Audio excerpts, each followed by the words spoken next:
It's because of also automation. Partially for automation and partially for men being more hungry for jobs.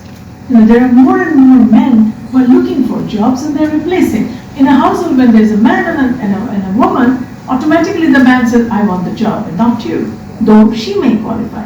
And in a situation where the industry is actually going towards automation and an average productivity in Bangladesh has not gone beyond 45%, it's difficult to raise productivity in RMG unless there is direct intervention of machine. So for sweaters, there's jacquard. When there's jacquard machines, automatically, a number of workers are displaced. What happens to these workers when they're displaced? How many factories are actually absorbing them? So we let go of almost 3,000 workers a couple of years back when we started heavily investing in jacquard machines. But because we are a moderate enterprise, we were able to absorb them elsewhere. But what about actually redirecting them towards better employment or reskilling or upskilling? That is not happening in Bangladesh. We hear a lot about reskilling, but sincerely, I don't think we're there yet.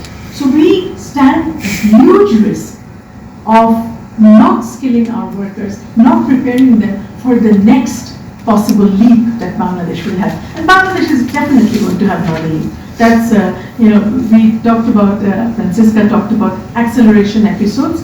Bangladesh is filled with acceleration episodes. I think we've had bouts of changes there.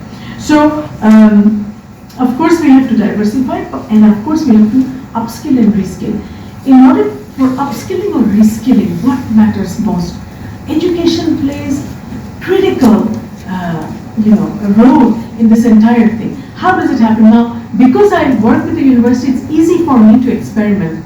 We're doing multiple pilots just to see what happens to lives. So we serve, as a university, the most underserved women, mostly, from the most underserved, underprivileged areas. As a result, we get to see a lot of hopes and dreams amongst the underprivileged. We have garment workers attending the university. As an experiment, these garment workers, many of them have actually turned into entrepreneurs or aspiring to be entrepreneurs. How does this happen? Do universities then, do they need to be converted to places of incubation? Should we be incubating innovation and dreams?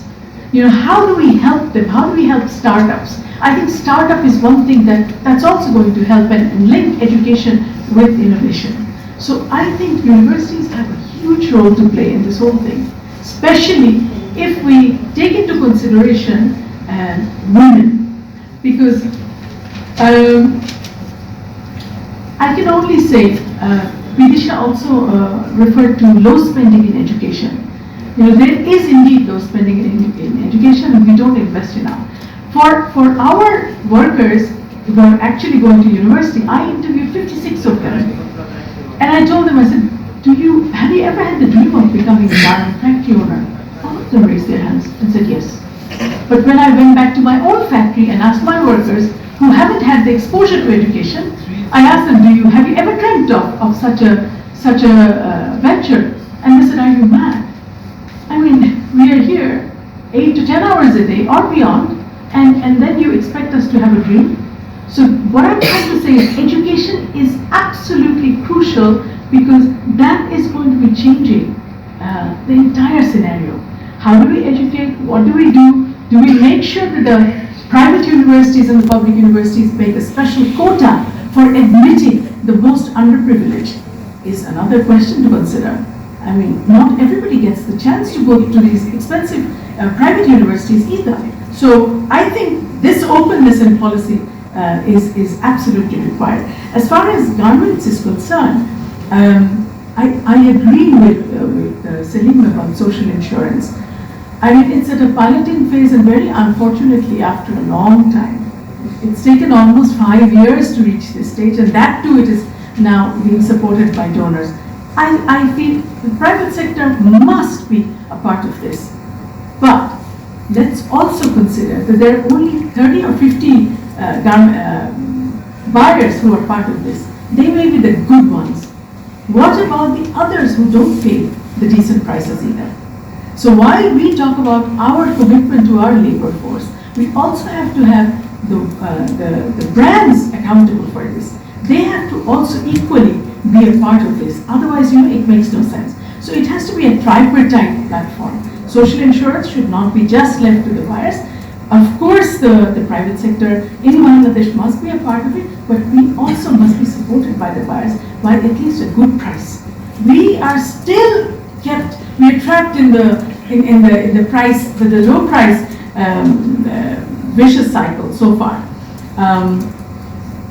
So again, back to the university, I would just quote. I'm sharing an anecdote. There's a student called Marufa. She just approached me the other day and she said, I'm supporting 10 other women. I'm just doing hand embroidered t-shirts. T-shirt Bangladesh exports around $6 to $7 million. And it's one of the cheapest, the most inexpensive product. But if Marufa, who was a former garment factory worker, who is now a student of our university, and if she can come up with the idea of value addition of hand embroidery, and if she has the courage to actually go up to Uniqlo, which she did the other day, and she said, I want to sell you my t-shirts.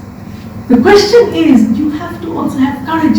You have to instill that courage in the student population.